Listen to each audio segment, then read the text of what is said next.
All right, good afternoon and welcome to Ask the SCSA Wednesday webinar. My name is Justin Brooks, Safety Advisor for the SCSA, and I'll be acting as a moderator for today's webinar.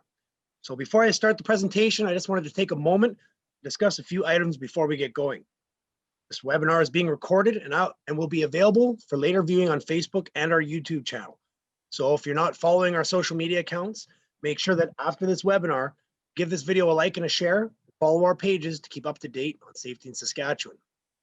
So before we get going with the webinar and presentation on hazard assessments and inspections, I just want to take a moment to get to know our panel members. So if you gentlemen could, starting with whomever first wants to go first, just your name, region, and anything else you want us to know about yourselves. It's a new year, so new year, new Kieran and new Mike. Kieran, you go first. Mike is mid-sip, so we'll let him keep off. Doing our intros for us, Justin. My name's Kieran Greening. I'm a safety advisor out of the Saskatoon office. I deal with a few different regions, up north in Prince Albert for the time being, out west towards Macklin, out east towards Humboldt region. So if you're any of those places, get a hold of me. You can do so on our website. Thanks, Kieran. So if you're lucky enough to be in the Battleford, Meadow Lake, Lloydminster region, then I'm the advisor for that area. So like call Kieran, get my number, and we can chat. So no, I think all of our emails are on the website. Yeah, and out of the Saskatoon office, I'm a safety advisor. So I'm just happy to talk about inspections and investigations, or not investigations, and hazard assessments today. So wonderful. Mike, as always, you are on the ball today. Yeah. Right, investigations, right. Exactly. We're going to investigate what's in that coffee cup after this webinar. Oh, yeah. Anyways, back to business. Again, I said my name is Justin, and I'm out of the Regina office. And then my region is in Yorkton and SCSA. So we will get moving. So today the goal was to kind of, yesterday's toolbox is kind of picking apart some of the questions that were asked, one question each from each level on the job site, so that we went right from the employee, supervisor to the owner. And this is one of the biggest things that we see people that are brand new to safety, whether or not they've been on the job forever and then moving into, being more of a, maybe not even safety coordinator, just the on-site safety rep, patient health and safety representative, or someone that's actually wanting to move into safety, is deciphering the difference between these hazard assessments and inspections. I think the entire panel can agree that when we see a lot of manuals, they have these extensive programs and explanations on the difference between hazard assessments and inspections, and these forms, these insane forms at some points that are a couple pages long. But then when you ask them, the short version of, what your frequency is and when you're doing them, they have a hard time deciphering, wow, we do inspections here and we do hazard assessments here, and they get them flip-flopped and confused. So we wanted to just do a quick presentation on hazard assessments and inspections, and then kind of talk about them afterwards and kind of more of our experience with. Without any further ado, I will share my screen here. So, hazard assessments and inspections. All right, so let's talk about hazard assessments first. So there are many definitions for hazards, but the most common definition when talking about workplace health and safety is a hazard is any source of potential damage, harm, or adverse health effects on something or someone. Basically, a hazard is a potential for harm or an adverse effect. So for example, to people as a health effect, to organizations as property or equipment losses, or to the environment. Hazard identification is part of the process used to evaluate if any particular situation, item, thing, etc. may have the potential to cause harm. The term often used to describe the full process is a risk assessment or hazard assessment. Identify hazards and risk factors that have potential to cause harm, so that's your hazard identification. Analyze and evaluate the risk associated with that hazard, so that's risk analysis or risk evaluation. Determine the appropriate ways to eliminate the hazard or control the risk when the hazard cannot be eliminated. So that's risk control. Overall, the goal of hazard identification is to find and record possible hazards that may be present in your workplace. It may help to work as a team and include both people familiar with the work area as well as people who are not. This way you have both experienced and a fresh eye to conduct the inspection. One thing during the course of someone's career in safety or in construction in general is you're going to hear a ton of different acronyms and different words that people have for a risk assessment or hazard assessment. The biggest thing is that you need to use these forms and these processes to find the risk and determine appropriate ways to eliminate the hazard or control the risk when the hazard cannot be eliminated. So it's to find and record your possible hazards that may be present in the workplace. So with that, Justin, yeah, that's for hazard assessments and for inspections. The basis, the premise of them both is very similar in trying to identify hazards and put corrective measures in place. Hey, absolutely, and that's where a lot of the confusion is.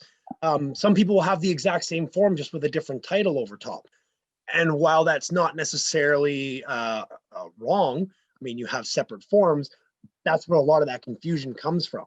It's because they have the exact same form with a different title, and then they think, well, they're the same thing. When in actuality, yeah, they do have the same purpose, which is to identify hazards, whether that's hazards that people are causing as they work, or hazards that are there before the job begins.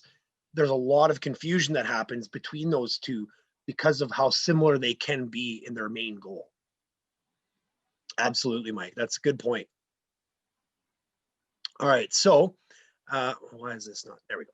All right, so duty of persons directing work in 217.1. So everyone who undertakes or has the authority to direct how another person does work or performs a task is under a legal duty to take reasonable steps to prevent bodily harm to that person or any other person arising from that work or task. So the Criminal Code of Canada, Bill C-45, became law March 1st, 2004, as a result of the 1992 coal mining disaster in Nova Scotia, where 26 miners were killed after methane gas ignited, causing an explosion. Safety concerns that were raised by employees, union officials, and government inspectors were ignored. The company was not charged. Bill C-45 was drafted and became 217.1 of the Criminal Code of Canada. All right, so now it's possible to be charged under the Criminal Code and the OH&S regulations for the same incident. Criminal charges come with jail time. Both come with monetary fines. So this is super interesting because it really says that there's more to responsibility than the person that has the task at hand. There's checks and balances, and supervision is a big part of those checks and balances. Even though the supervisor is not directly doing the work, they still can be held responsible for a piece of, the responsibility of an incident. Absolutely, Mike. And that's the thing too, is that, a lot of people, they don't think about this side of an incident. They think about, I would never say the smaller things, but they think of the things that more surround themselves within the job itself. So things like the schedule, right? If something were to happen, it would affect our schedule. It may affect the way our other subtrades view our work on site, but they don't think about these things, that this could be a criminal charge. And there's some serious jail time and fines that come with this stuff. And this all comes with what we'll talk about a little bit later is getting that due diligence in, and not just writing a paperwork, but making sure that there's a clear understanding and a clear line of communication between the employers and the employees, and employers and subcontractors and such. Yeah, and this doesn't, I like the wording of this. Well, I find it interesting, put it that way. It doesn't say supervisor anywhere in the criminal code. I don't see anywhere that it says the word supervisor. So it's just talking about basically your duty. If you have a duty of directing another person's work or how they perform their work, then legally you got to make sure that they have the things in place and that they're taking reasonable steps. And a lot of that is identifying the hazards involved in that work that needs to happen. So it really puts that shared responsibility based off of function, not off of title.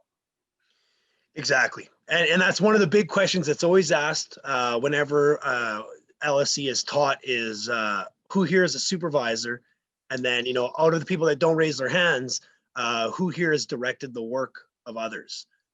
And when those people, when eventually that entire class has their hands up and it says, well, I have a class full of supervisors, right? Or people that have acted as supervisors, even without the title and the maybe pay raise that comes with it, you definitely have a legal obligation.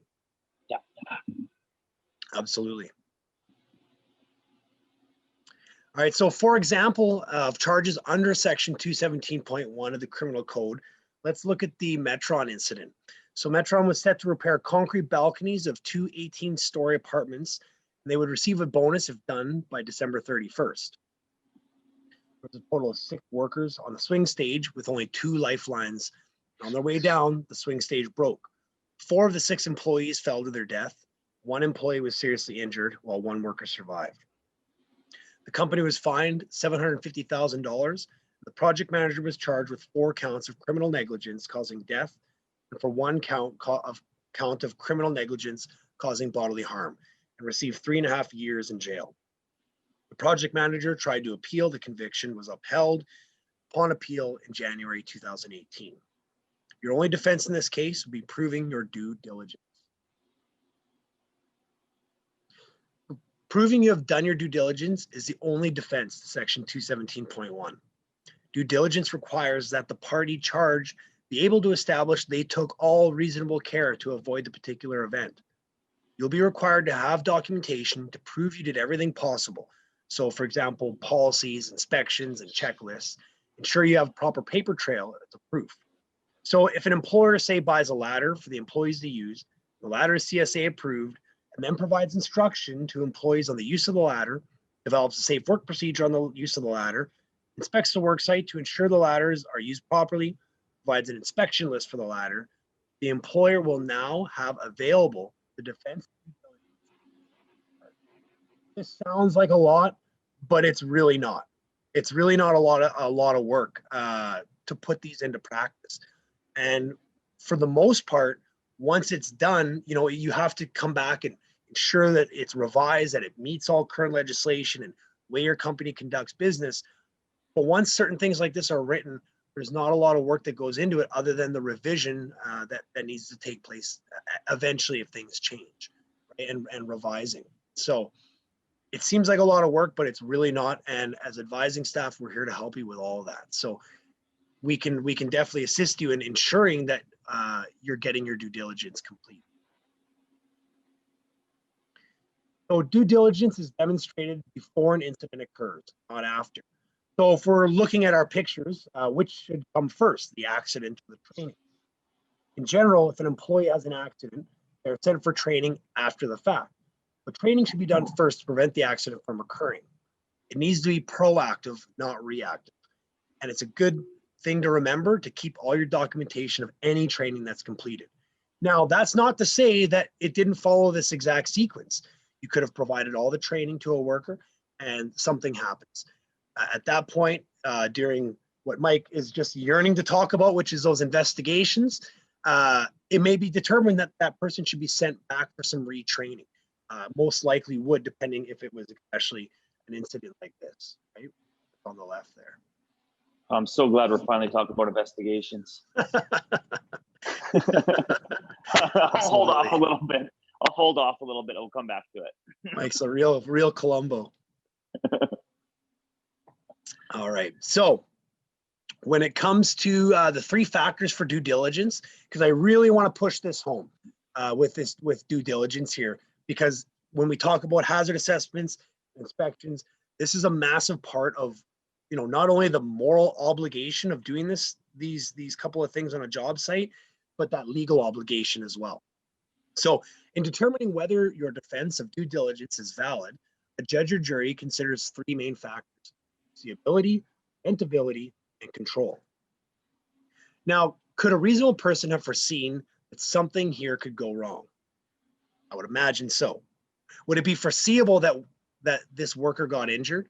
He's working at heights on an elevated platform, not tied off and standing outside of the platform.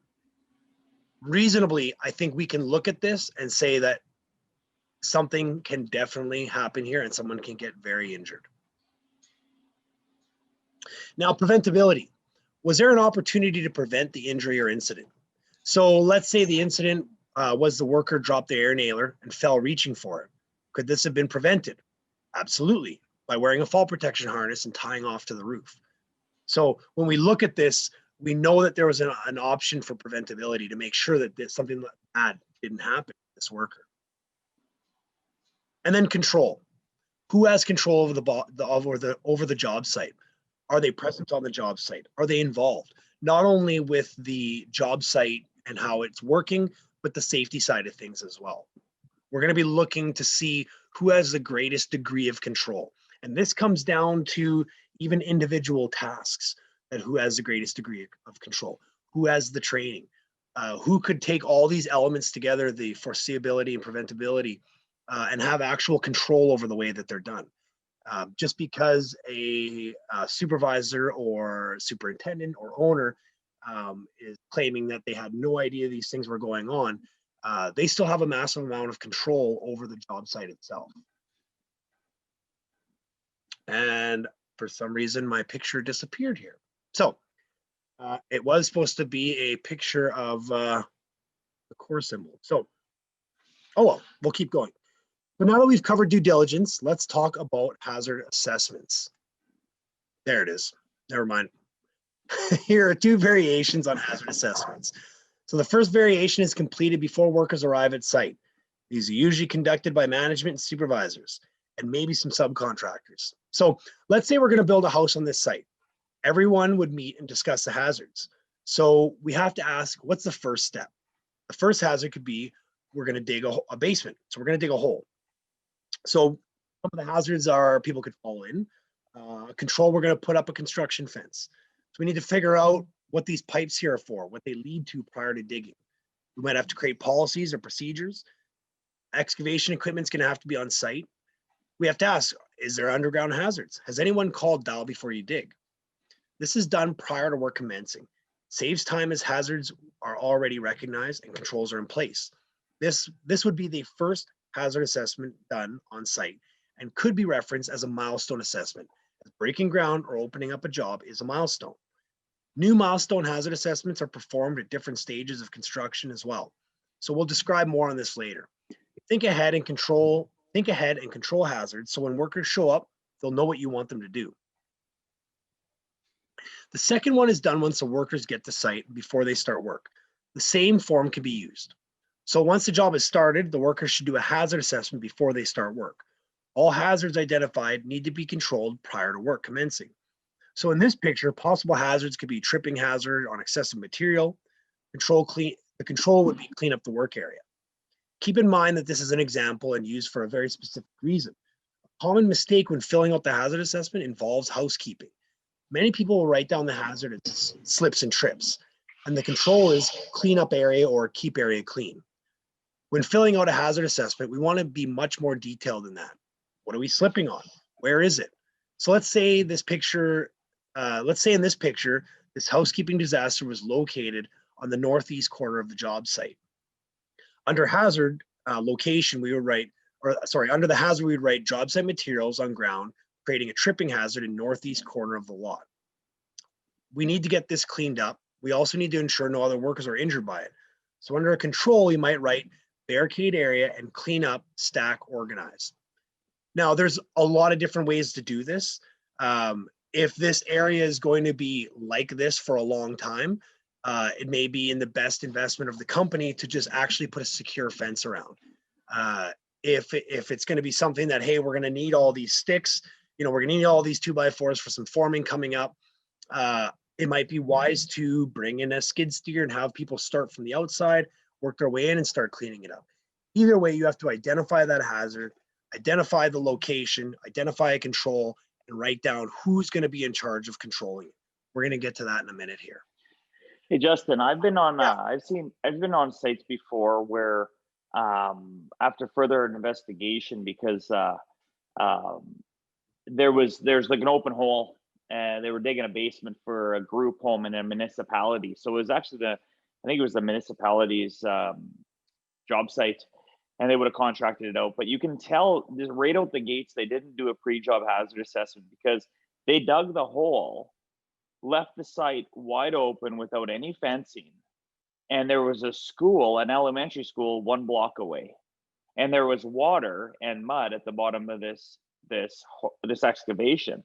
So high probability, high foreseeability, highly preventable, right? But because they skipped that step of saying, okay, before we break ground, what are some foreseeable things? Let's look into the future on what's happening and put some controls in place. They didn't call for fencing, and they leave themselves at high risk of having to live with a child or someone like that getting injured on their because of, I would say, negligence, honestly. Yeah, and I mean, even in situations where people have a ton of experience and they kind of go with a control that is like good enough. I was on a job site doing an inspection once, and I watched someone walk over a piece of OSB. And not a big deal, like it's from far away. I was kind of 45 degrees from it, from a corner of the building. And they walked over this plywood and they kind of wiped their feet off on it because it was muddy out and it was wet. And I was like, okay, it's probably just, they probably have like a landing of a couple sheets of OSB so that when they walk into the house, they can kind of stomp their boots off, whatever. So once I kind of got to the corner, I looked at the piece of OSB and it's like, 2.5, 3 meters from the building. And there's a set of French doors there.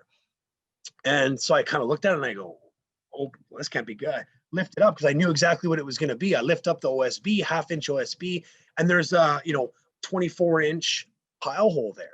So these people are walking over this wet OSB and there's a 2-foot pile hole that I don't know how far it went. I just lifted it up, looked and seen it there, flagged down the superintendent, and I was like, you got to cover this hole, flag it off with danger tape.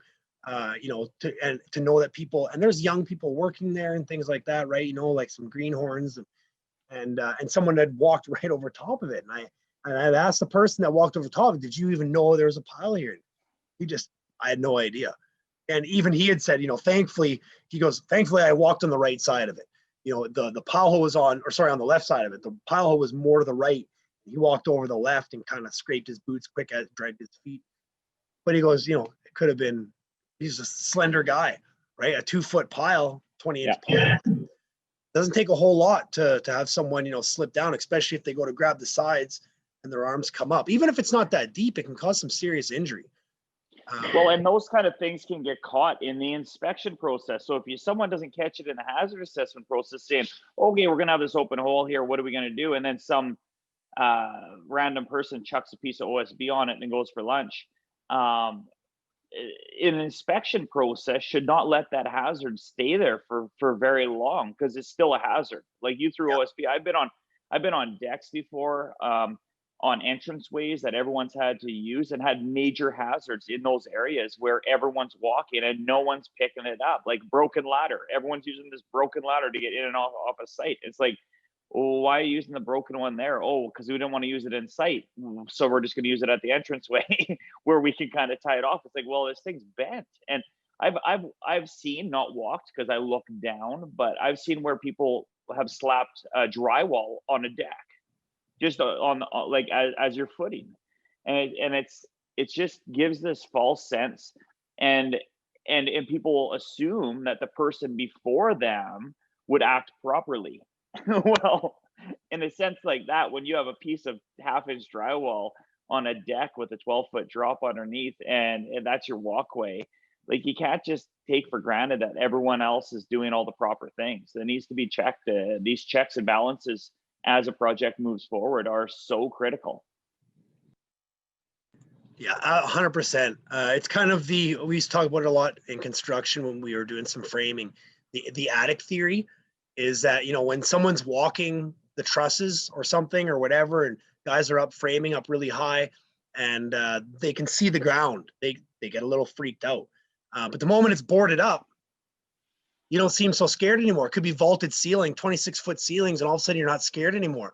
Yeah. The hazard is still there. You go through that 1/2-inch drywall, you're going through.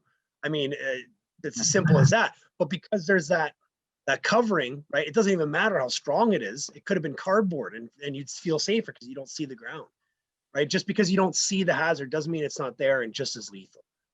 And that's all with that foreseeability, preventability, and a big one is control, is making sure that the proper people are trained to have control. It's people that have control need to have a high level of training and safety. And by high level, I don't mean, CRSP, occupational health and safety practitioner, or even NCSO. They need to have the right courses like LSE, so that they know what type of liabilities they hold and how to keep their workers safe. So when we look at section 2 of the hazard assessment, if you're going for core, section 2 of the audit tool has 11 questions that need to be answered. 9 of them deal with the hazard assessment document or process. So when we look at this, for those that haven't really seen it, 2.1 are written hazard assessments conducted as required. So does your documentation meet the hazard frequency that is set in your company's safety manual? 2.2, does the employer use an ongoing hazard assessment process? So are you conducting the hazard assessments mentioned earlier? Pre-job hazard assessments and milestone assessments? 2.3, are appropriate personnel involved in the hazard assessment process? So is everyone involved, workers, supervisors, management, and subcontractors during the hazard assessment process? Are hazards identified? Are they prioritized? We're going to get in that in a second here. But does each hazard include a system to identify its level of risk? 2.7, are controls developed for identified hazards? So those hazards have to be controlled. 2.8, are controls implemented in a timely manner? The intention here is to prove that hazards have been controlled before the work begins. 2.9, are appropriate personnel involved informed of the control strategies? So is everyone and anyone affected by the hazards informed of the hazards results? 2.11, management support the ongoing application of the hazard assessment process. So this part is asking if management is involved. Management can support the hazard assessment process in a lot of different ways. Are they participating on the assessment themselves? Or are they signing off of it, reviewing it, and ensuring that all these controls are happening and that everybody has an open line of communication with these hazards? So the purpose of a hazard assessment is to keep the workers and work sites safe, ensuring everyone's safety. Hazard assessments are a precautionary measure used to identify hazards so they can be controlled before accident or incident occurs. So we had talked about a little bit earlier that there are 2 types of hazard assessments, your milestone hazard assessment and daily hazard assessment. Let's talk a little bit more about that milestone hazard assessment. So this type of assessment can be executed before a job begins. So no one is on the work site at this point, or various milestones on the job is being carried out. So that's like during each phase of a project. So we're pouring the concrete gets set, then we start building the frame, the steel frame or the wood frame. That's a milestone. We're beginning a new part. After that hole is dug, when we start to get that footing done in the concrete, that's a milestone. So the assessment team for this type of hazard assessment usually includes management, supervisors, and safety personnel. The goal of this type of assessment is to not look for foreseeable hazards, foreseeable hazards. These hazards are not always present, but become an issue as the phase of the project started or completed.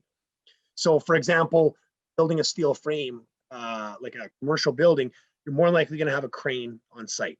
Depending on the height of the columns and stuff, it may be zoom booms, but there's a good chance a crane's going to be on site. So we know that's going to be there. We can foresee the crane being there because we understand the job. So that's something that would have to be looked at. So in some cases, new safe work practices or safe job procedures may need to be developed as part of the control. You have to ask your team, is there a safe work practice or safe job procedure for this? If not, the assessment team will assign someone competent to develop them. The next step is controls must be communicated with the workers. So this can be done during toolbox meetings or safety meetings. When we talk about the daily hazard assessment, this type of assessment is completed at the beginning of each workday or start of each job task. So we've kind of talked about this earlier, but you're going to be looking at an assessment team that includes workers and supervisors of the site, people that'll be completing the task. During this type of hazard assessment, you'll be looking for hazards that will directly affect workers today. We're often asked if you'll be assessing hazards already controlled in the milestone hazard assessment. It doesn't really include items covered in the milestone hazard assessment. So for example, contacting dial before you dig. These types of hazards should be controlled before anyone enters the work site. The objective of the daily hazard assessment is to assess hazards such as environmental conditions, like say extreme wind causing hazards moving forward with work. And I mean, there's a bunch. That's just one example. So during a daily hazard assessment, you should be aware of a company's safe work practices and safe job procedures relating to the work in hand. Controls outlined on a safe work practice and safe job procedure must be used and implemented before starting work. It's also important to note that safe work procedures and safe job procedures are reviewed during a daily hazard assessment. So you might be wondering why this is important. In the event of an incident or accident, this is part of your due diligence and proves that a safe work practice, safe job procedure were in fact reviewed prior to starting work. This is especially important with critical tasks. Justin. Yes, sir. So I'll let you continue with this policy. Actually, I just want to touch on that milestone assessment in a real world example. So once you're there, let me know. Well, we can go for it right now before we Sure. get any further with we've just talked about them, so let's get it while Sure. everybody's fresh. Thanks. So I've worked a lot with home builders, and that's a great example of how does the hazard assessment process work for like a home builders, because you have a full-scale job site that through numerous trades, from digging a basement all the way to the finished work of the cabinetry and stuff. So you have a full commercial site just in a home building atmosphere kind of thing going on, and a lot of times you have very common stages of development. So you're going to be breaking ground. One of the first things you're going to do is be breaking ground, then pouring concrete for the basement, stuff like that. So for example, for a home builder, how do you apply a hazard assessment process to a home building situation using a milestone assessment system dovetailed with the daily hazard assessment? Well, the original concept of it is going to be some work because you were never doing these things that were actually really responsible and you're legally obligated to.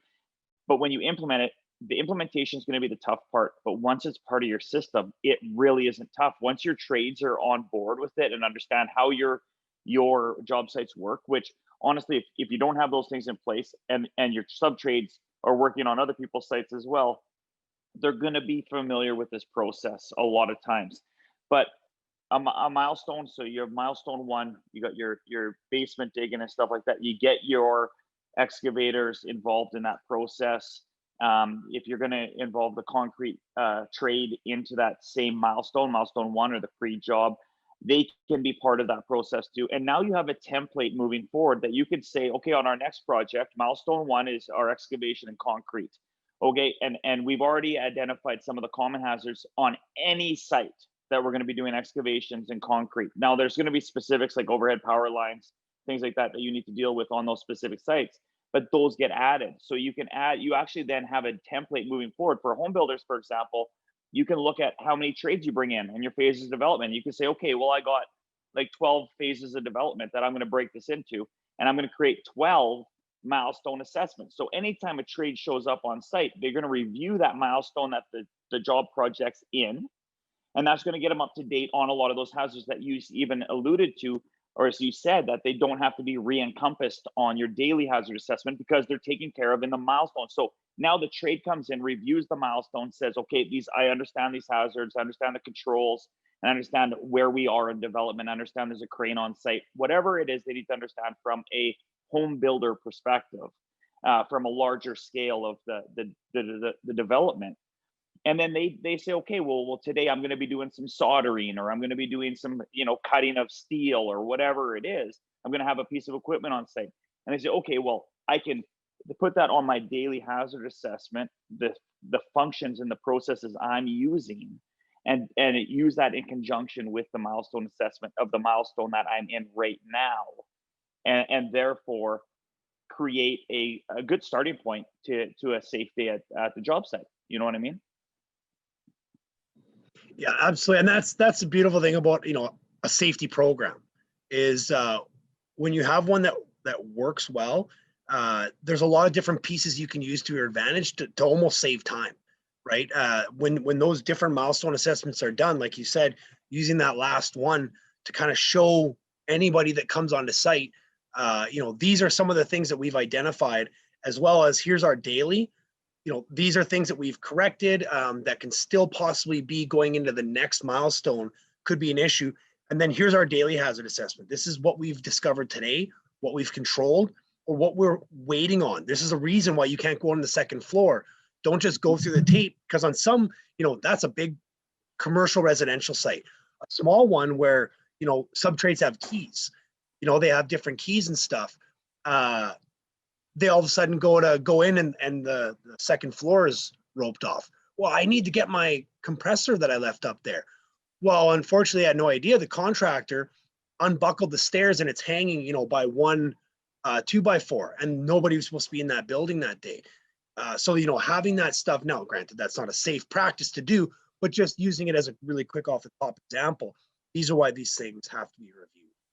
Well, that's why you go onto sites, and a lot of sites you stop in at the job trailer. On the larger sites that have job trailers, you don't go on the site, drive in and get to work. You stop by the job trailer for your orientation before you get into work, and they review that stuff that they've already identified and what's going on. Yeah. Absolutely. 100%. So when we talk about kind of the rules and regulations of who's supposed to be reviewing your hazard assessments, how often they're supposed to be done, and having that smooth running safety program, the first step here is that hazard assessment policy. So your manual should have a policy outlining how often you'll conduct these hazard assessments. We're often asked how often you have to conduct them, legally before work or when work conditions change. Core audit will look for the frequency you put in your policy. So for example, if you say you're doing assessments daily, there should be paperwork to show that daily assessments are being done. The audit tool looks for pre-job and milestone assessments. Now, not all hazard assessment forms look the same. For example, this one is from our manual development program. Manual development program was created so that we can help companies that are in the process of achieving core and C-core develop a manual that works specifically for their company. Part of that is choosing a hazard assessment form that will work for what they do. This form was created for a company that works mainly in public buildings, doing similar tasks that have relatively similar hazards. Although the form itself was designed to put less writing on the person filling the form, there is still a section to disclose new hazards and their controls on the back. So if you decide to create your own hazard assessment, you might be wondering exactly what items need to be on the hazard assessment document. So let's use the hazard assessment booklet for our example. If you like this form, we have them available for purchase through the SCSA. And you can call our office for more information. They're actually a carbon copy form, really well done. So, and they're core certified. So there's that for you.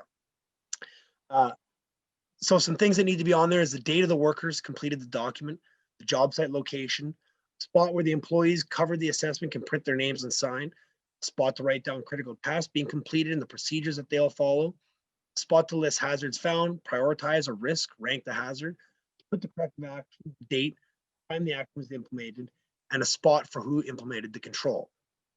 We're often asked if it matters how it's ordered. No, not necessarily, as long as the items are included.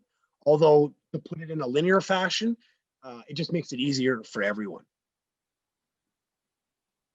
So when we're looking at hazard recognition and control, identifying hazards and risk assessments can help companies reduce their risks.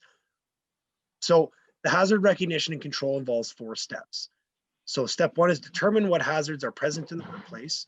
Step 2 is prioritize those hazards. Step 3 is implement those controls. And step 4 is monitor and follow up.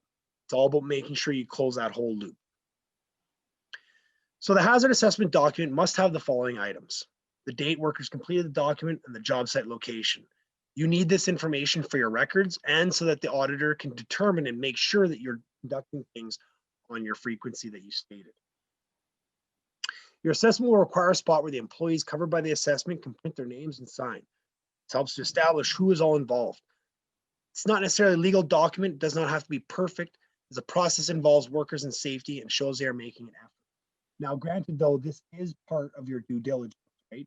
So by someone, the reason I say that is because sometimes people are scared to sign things, right? The way it's explained is that, you've gone over the hazards have been identified, the controls have been identified to you, and you're signing off that you understand and agree with this hazard assessment.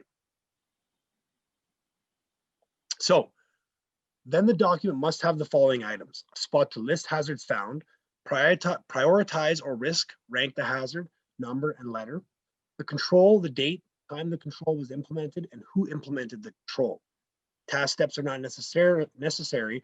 However, they help link the hazards to individual steps within the job at hand itself. Many hazard assessments that I or other advisors review often miss that control completed section. This section is important because it shows the loop has been closed and the hazards were assigned and controlled. So a lot of times it'll stop at the control, and that part on the right-hand side of control that was completed, date, time, sometimes who controlled it. These are all very important in ensuring that that loop is closed, and it's often neglected. All right, so there are a few different types of prioritizing scales. We'll just look at two of them. So on this scale, under severity 1 would equal something that is immediately dangerous to life and health, and 4 could be a possible, maybe minor first aid. On the probability scale, A would be something that is very probable, and D would be something that is very unlikely to happen, but of course could still happen. Or for example, if you thought that during your day nuclear war could kick off, you may feel compelled to write that up as a 1D. Could it happen? It could. Is it likely to happen? No. So let's keep the hazards relevant to here on the job site. I know that's an extreme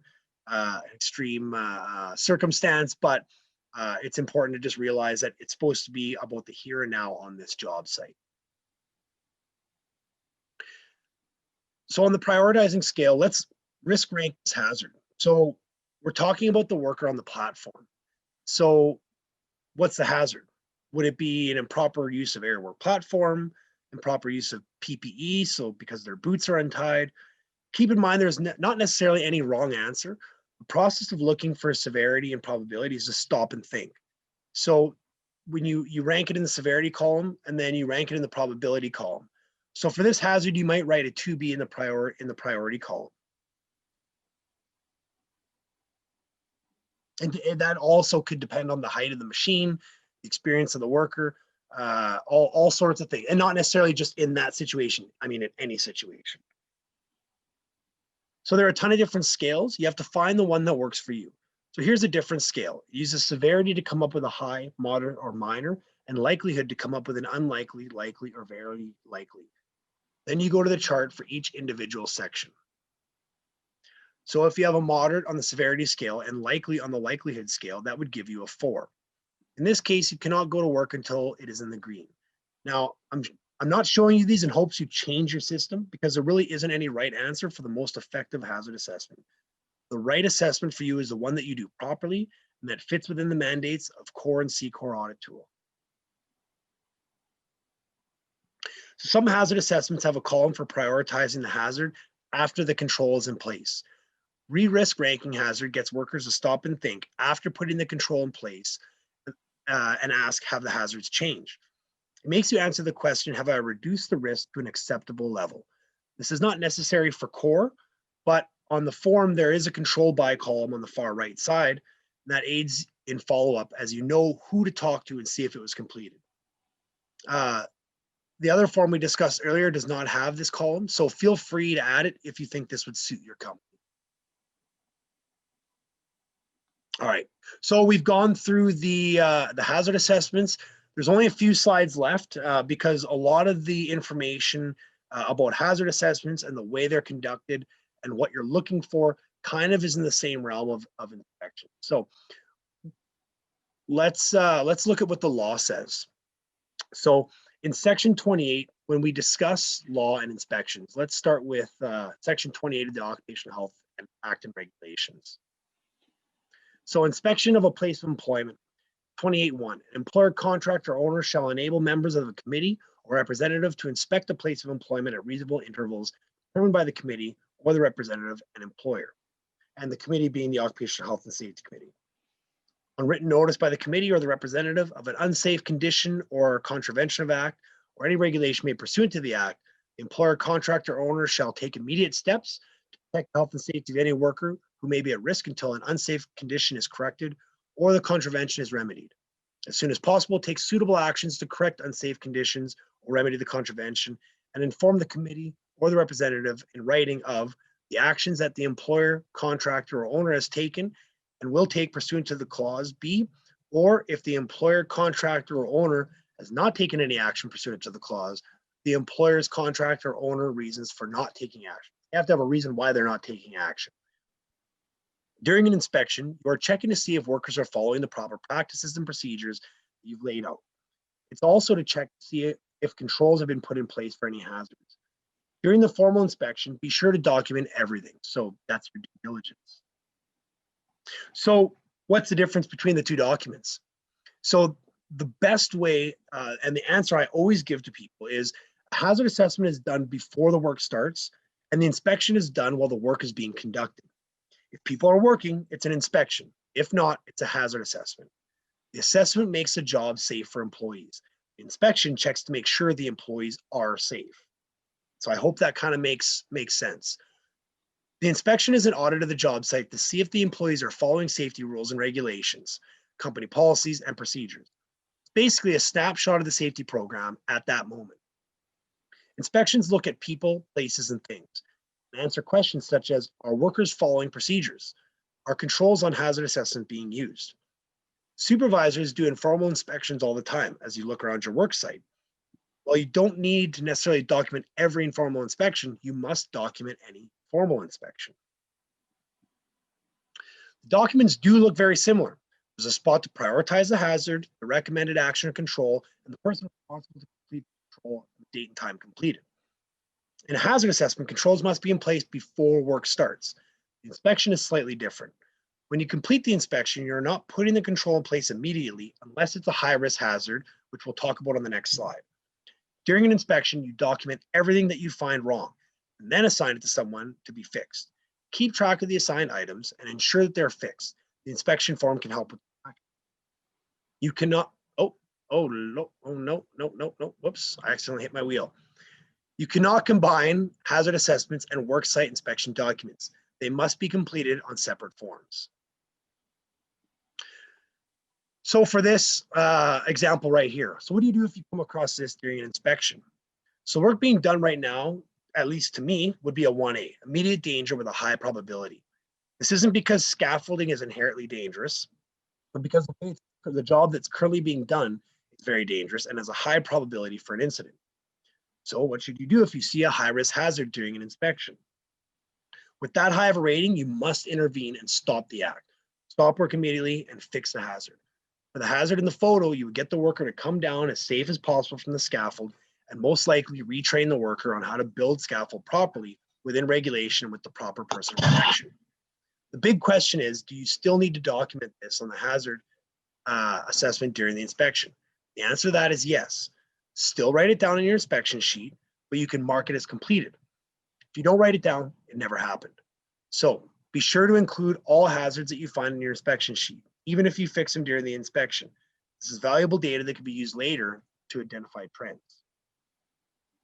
So if I was to come across this on my inspection, I would most likely rate the level of housekeeping at a medium level.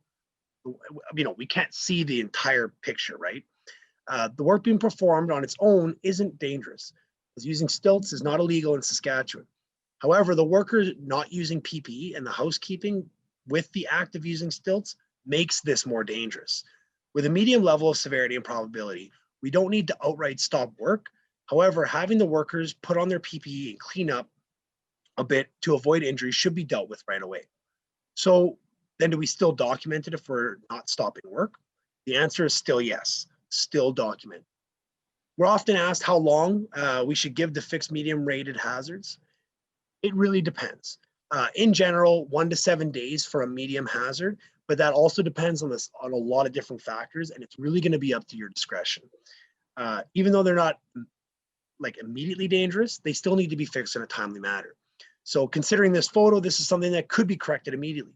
Having the workers put on PPE is an immediate thing that has to be corrected, and clean up quick that isn't necessarily ultimately 100% a dangerous situation with a couple of things on the floor. It doesn't take long to move a few things around. The next step is most important. So we need to let someone on this job site, which is almost always a supervisor, know what we found and assign the corrective action to them. Assign a time when it will be finished, then do a follow-up to make sure that it was completed. Conducting the hazard assessment inspection is a very easy way to ensure your workers are safe at work. Slowly, the industry has started to move in the direction of paperless documentation, making these types of assessments more accessible to upper management and safety coordinators. Every worker has the right to work in a safe environment, and as supervisors and business owners, you have not only a legal obligation to provide that for them, but also a moral obligation. This webinar was designed to be a refresher for workers and management, but if you want to know more about conducting hazard assessments and inspections, we offer our Leadership and Safety Excellence course as an instructor-led online course. So visit our website at www.scsaonline.ca for more information on class schedules. All right, so that is everything for that. We do have a few minutes left, and I wanted to bring up a few questions here. Hey, I got something I'd like to add, if that's weird. But I hear a voice in the back of my head saying, "What about service companies? How am I supposed to do a pre-job hazard assessment for doing service work where I'm on site for, an hour and that? Am I supposed to send is my manager supposed to go to the site, do a complete site overview to go in and change a breaker out on a breaker box for that?" Well, there is other functions. Again, back to the whole idea of this is a function-based ideas, right? Like there's no hard, fast rule for a lot of this. It's basically appropriate to your company, appropriate to your work. So if you think about it, if my admin department from my electrical company phones the people that want a breaker fixed, and they say, "Hey, I have a couple of common things that I want to check in on. Do you have any pets in the house? How's your walkways, your travelways at your house? Is there any slippery surfaces, stuff like that? Is there any hazards that you can recognize that my worker may come into contact with when they're in your home?" And they can do that over the phone, and that would be a form of pre-job hazard assessment if documented in that. And it could be a set of questions that workers have, and literally you're making the service workers' job a lot easier by handling those things pre-job. And then when they showed up on the job, then yes, they would conduct their own hazard assessment on their area, on the work being performed in a client's house. So you would still have, and it just would not be a milestone assessment tool kind of thing like we talked about earlier. So. Yeah, absolutely. And a lot of those questions, I've even had it in some parts where, we're on site doing an inspection, and there'll be a builder. And when I start talking with the subcontractors, it's amazing how many companies are doing safety and following these legislated rules of documentation. Like we kind of talked about yesterday about prescribed areas of work, who's required to have a safety program. And a lot of subcontractors will be like, these are the only guys that I don't have to do this for. And it's becoming less and less, it's more and more rare, I guess, of companies that aren't following these precautions. Here, we just finished on safety inspections. I do it as someone that comes from working on the job sites and in construction, especially commercial environment. So even my examples right away, they were all about the job site. But we often neglect, and we run into this a lot on audits, and I think everybody here in this panel can agree. Are there any other places companies should be conducting inspections? There are. Any place where you really conduct business. So it doesn't have to be as frequent or as in depth, but it does have to have a frequency set to it, and it does have to have a depth, and you have to stay within those lines, not just for core, but for due diligence sake. If a worker has to go to a storage facility and it's stacked to the roof with the heavy things on the top of the racks, and something falls on them, what's your plans? What's your procedures? Is there been inspections done for these things? So we do have to look at offices. We do look at storage facilities if we have off-site property with different offices on it. So we want to ensure that all places of employment, or I guess of business, are included in the inspection program. Yeah, and in that, Kieran, also targeted inspections is a good idea as well. So if there's specific things that go on in your operation, like fall protection equipment, slings, rigging equipment, PPE, all that stuff is all part of an inspection program. They do different types of inspections. Like obviously inspecting my office is different than inspecting my work site, which is different than inspecting my full pro gear. It doesn't mean I can inspect my full pro gear and then just not do the work site and be like, well, you know, I missed that open hole on the work site because because we're inspecting full pro gear and I thought that was my inspection process. No, that's a piece of the inspection process and the inspection program, I should say, that the workplace would have. Ladders, for example, stuff like that. It could be certain areas, it could be certain pieces of equipment, it could be certain processes that you're inspecting. You could say, I'm rolling out a procedure. Now I'm going to go out onto different job sites and inspect that specific procedure to see if it's working for the employees. So there's all kinds of different tailored inspections. You don't have to use necessarily the form that you have, even in your employer has. You can write an inspection on a piece of loose leaf and document what you have inspected and how you've inspected it, date it, file that baby, and it shows due diligence. And not only that too, but if you have different facilities, different pieces of equipment, you might notice that form is blank. So that's what we call an unstructured inspection. So it might be beneficial for going to 3 different houses in a day that have similar stuff, but maybe have different hazards. But if we look at a structured thing where we have a list, there might be a thorough way for an office or a shop. Are these 15 things covered? If you're looking for specific things, even on job sites, if you're looking for first aid kits, fire extinguishers, anything.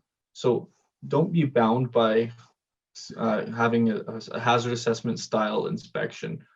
Diversify what you would like and come up with something that really hits home what you want. Yeah, so smart. Like the idea that you would catch your fire extinguishers, for example, like that it's on the back of the truck or under the seat in the vehicle. Like you're not going to get that in a hazard assessment. Good luck. Like no one's going to check under the seat for the fire extinguisher in a hazard assessment when they're talking about doing some plumbing on a site. But when you do an inspection on that site, maybe on the inspection paperwork, it indicates, look at the fire extinguishers, look at the first aid kits, look at some of these other details that you wouldn't look at the PPE that they're wearing, look at the practices and procedures they're using, that you won't catch in the hazard assessment process. So one does not do the other function, and that's why they both exist. The hazard assessment process and the inspection process is because when working together, they should really eliminate and keep your finger on the pulse of the hazards in the workplace. Yeah, absolutely. I think the main thing to draw from this entire conversation here, entire presentation, is that although they do serve hazard assessments and inspections, although they do serve 2 separate processes and there's 2 separate procedures for each, they both combined kind of relate to one common goal, which is worksite safety. They may have different times of which they do them, be on separate forms, but they're all in combination with each other. They're going to keep everybody a lot safer. And again, you have that moral and legal obligation to perform these. I think, well, I guess we're at 1 o'clock now. So this concludes our SCSA Wednesday webinar. So I'd like to take a moment and thank our panelists. So Kieran and Mike, thank you very much, guys. Thanks, Justin. Absolutely. And I'd like to thank everybody watching. By watching and participating in these discussions, we're all working together and making Saskatchewan the safest construction environment in Canada. So keep in mind these are available on our YouTube channel. They're a great resource for training and toolbox talks, especially if, like us, you're doing a lot of your meetings online or spread apart. Another reminder, our Toolbox Tuesdays will continue every Tuesday at 10 a.m. However, these webinars will be the first Wednesday of every month. So our next webinar will be on the 3rd of February. So again, remember to like and share this video. Follow us on all social media platforms. Have a great day, everyone. Work safe.